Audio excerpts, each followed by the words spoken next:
Now we move on to the next talk by Miss Swati Mehta. Swati Mehta is a yoga and meditation teacher certified by the Yoga Institute Mumbai. She formally started learning and practicing yoga at the age of 17 through her Guruji late Sri Umed Bhai Desai. The all round benefits that she experiences after incorporating yoga in her life made her a firm believer of this tradition. Her mission is to spread this ancient knowledge of yoga in its true form and spirit to help more people lead healthier and happier lives. Her talk is titled Yoga, a Way of Life During the Pandemic. Over to you, Swati.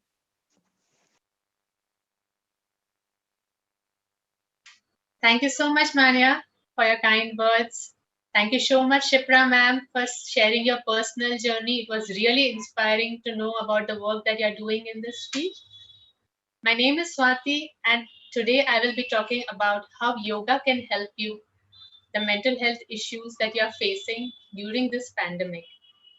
The alarming rate at which we are seeing the increase in mental health issues during this pandemic is really scary. The lockdown may have curbed the virus, but it has certainly not been conducive to the mental and emotional health of a lot of us. Today, I will be sharing with you some practical tips and suggestions which are from yoga philosophy to help us sail through this pandemic smoothly. Coming to the main topic, yoga. What is yoga? Most of us understand it as an ancient Indian discipline which has a lot of bodily postures, breath work, pranayam, meditation, which is for your emotional and physical well being. Well, that is true, but that is just the tip of the iceberg. Yoga is that and so much more, which is generally not discussed. Yoga is all about building up your core values and integrating them in your day to day activities. I will explain it to you better with this analogy. Most of us, at some point in our lives, build or buy our own house.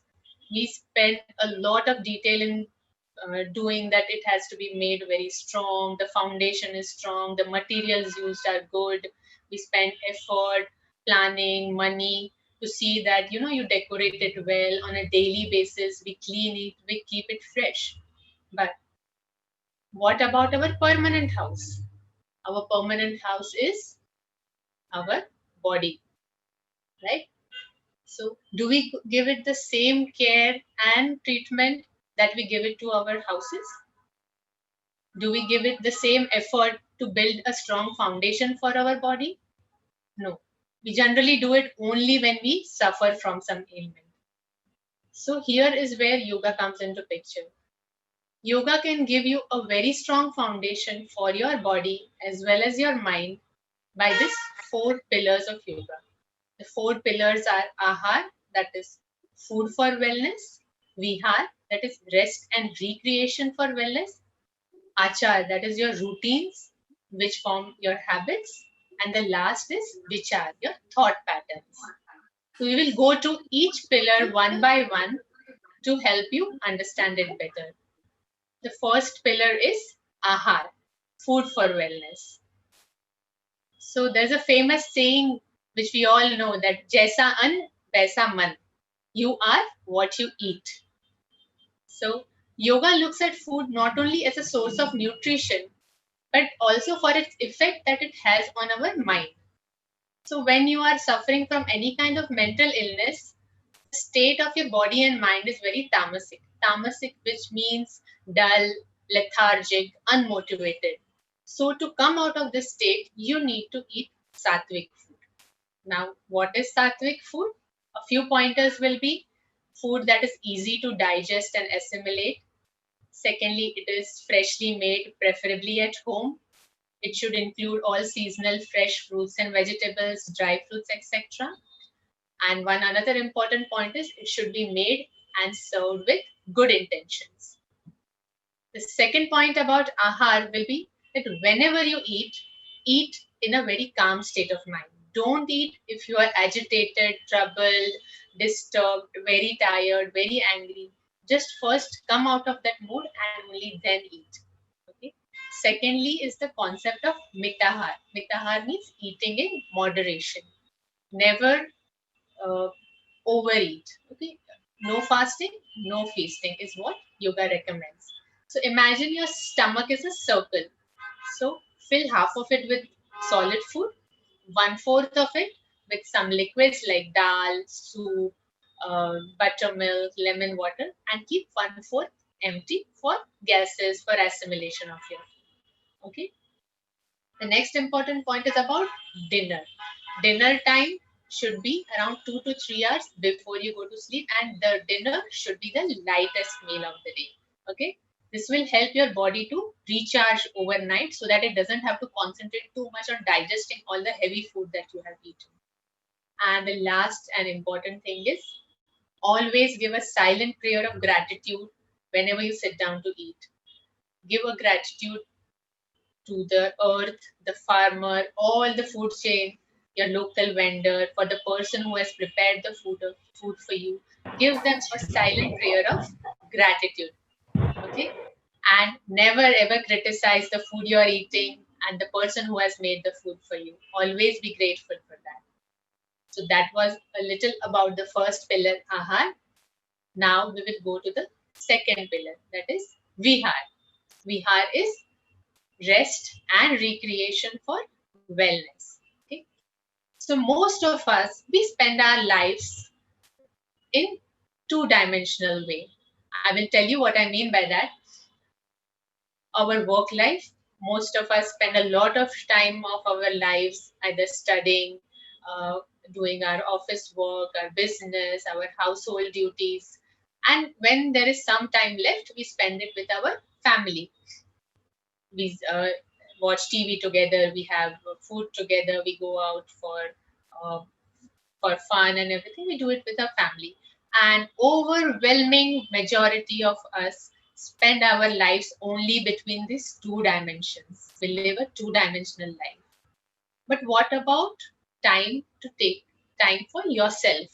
You, you is your third dimension.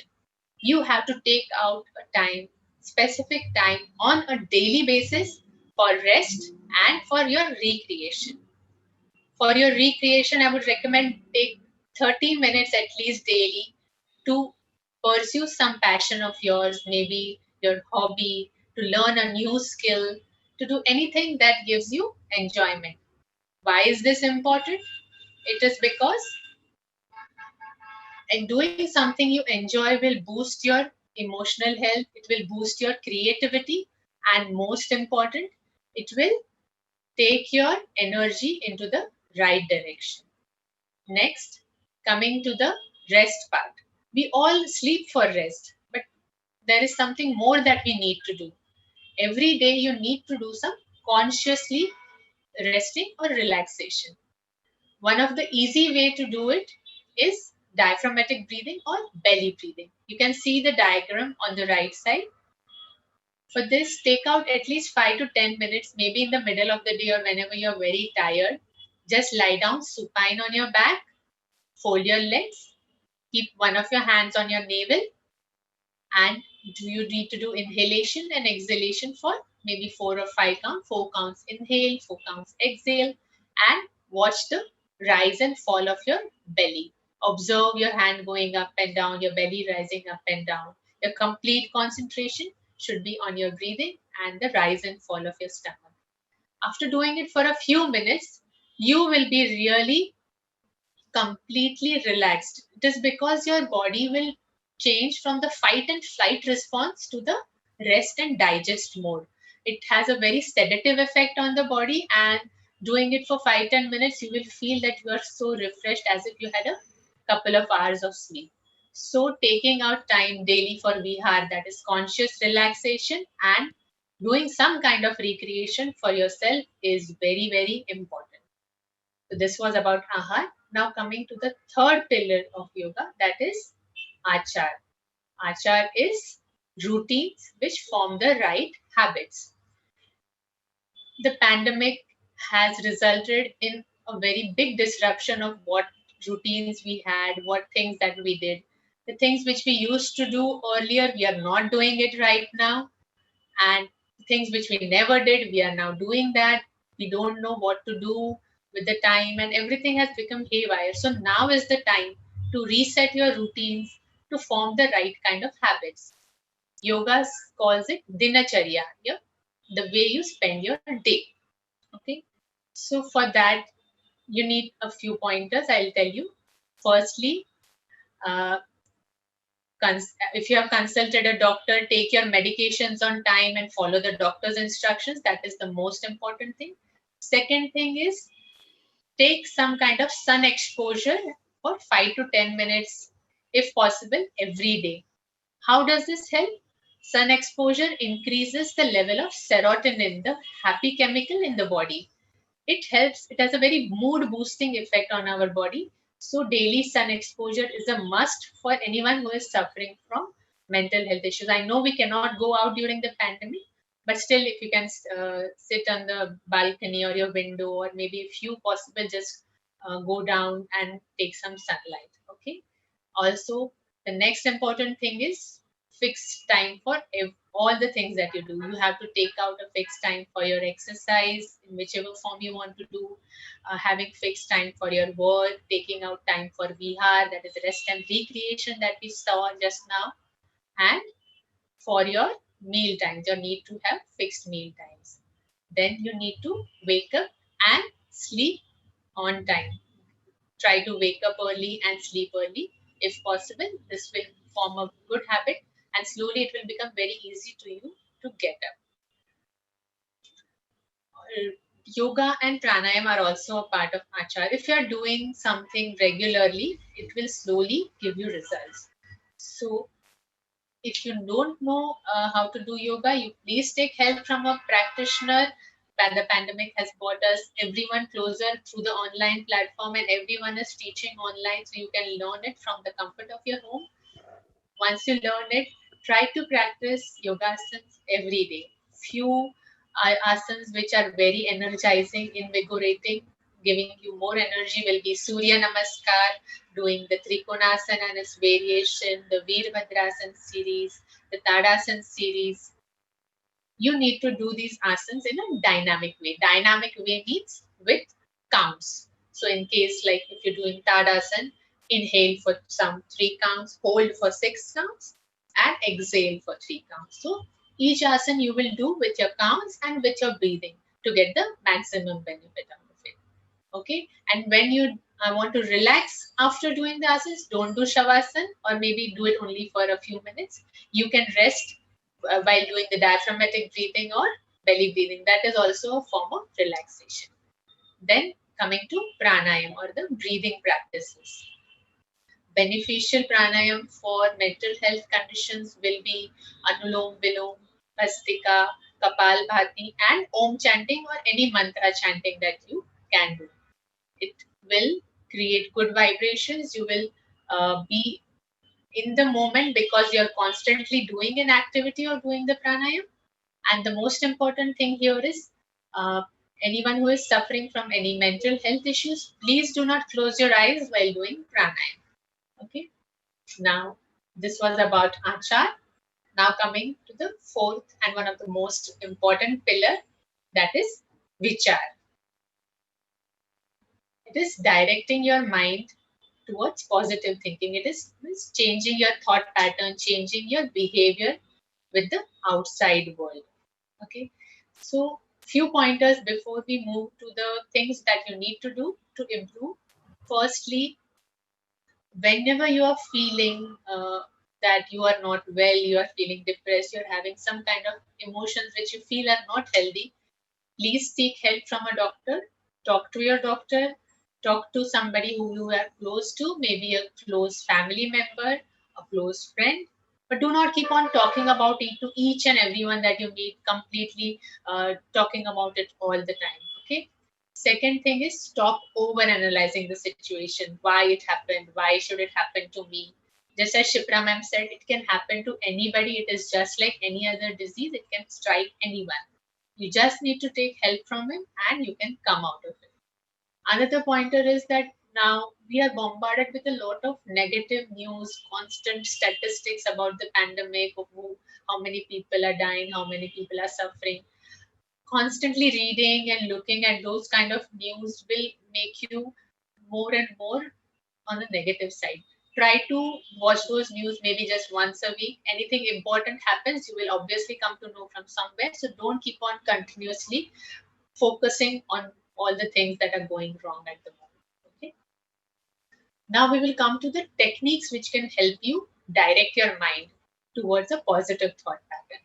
One of the very important technique is making of the gratitude list, or you can call it your positivity diary. Okay.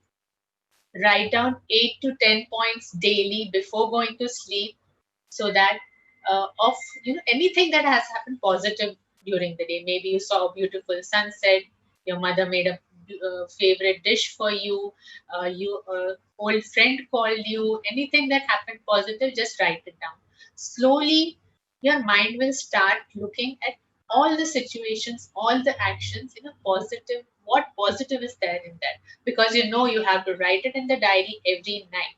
So make it a habit and just see how your outlook towards life changes. Okay. Another beautiful uh, thought that yoga provides us, which comes from Jainism, is the concept of anitya bhavana. Nothing in this world remains the same. Everything is transient. Morning becomes afternoon, afternoon becomes evening, evening becomes night. Seasons keep on changing. So anything and everything changes. Even the situation you are in right now, you may be feeling that this is the gloomiest part of your life, but it will change. You have the power to change it. Be in the present moment and work towards it. You will have a lot of uh, good things coming for you only if you take the first step. So, this was all about Vichar. We saw all the four pillars of yoga, right? So, to conclude, I would tell to everyone that every one of us has our own duties and priorities. But what should be your first duty, your first dharma? Your first dharma and your first duty and priority is towards yourself. Okay? Always make yourself your first priority. Self care, self love is not being selfish. Only if you take care of yourself can you take care of others. You can give love to others, receive love from others, but the first step is taking care of yourself. Okay, we will do a very small activity right now. I would request all of you to gently close your eyes, take a few deep breaths,